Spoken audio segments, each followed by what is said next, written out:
I am Rizpah, daughter of Aiah, once a concubine in the house of Saul.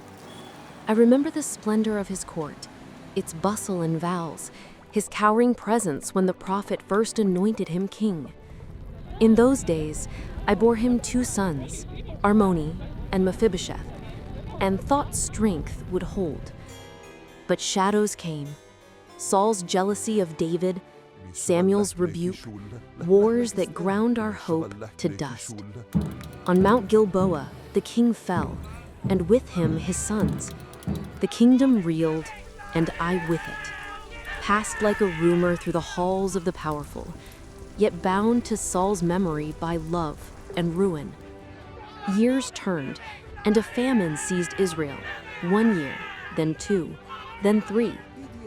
David sought the Lord, and the answer was clear: the blood guilt of Saul's house for violating Israel's oath to the Gibeonites.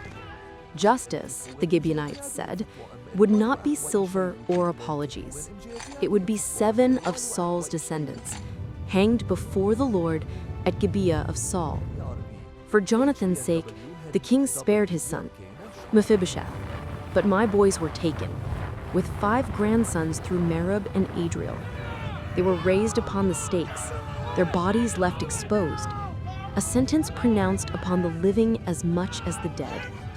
When the barley ripened, I climbed the hill with sackcloth and grief.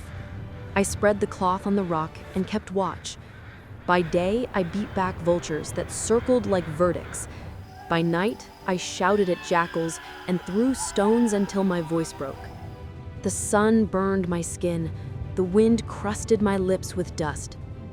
People passed and called me mad, but I would not abandon my sons or the others who bore Saul's name. If there was to be atonement, then there would also be honor. I would be their shield, even in death. Word of my vigil reached David. Perhaps he remembered friendship and covenant. Perhaps a mother's stubborn love cut deeper than policy.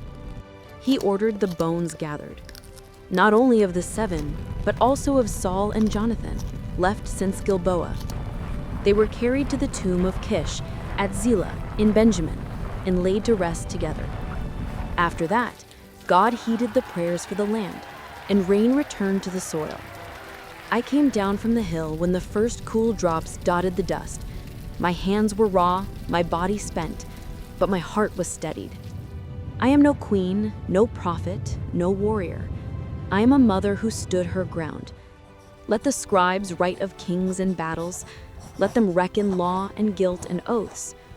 Write this too, that a woman kept watch from harvest until the heavens opened, and would not allow her sons or any of Saul's house to be shamed. Grief became a guard, love became a witness, and a nation remembered its promise before God.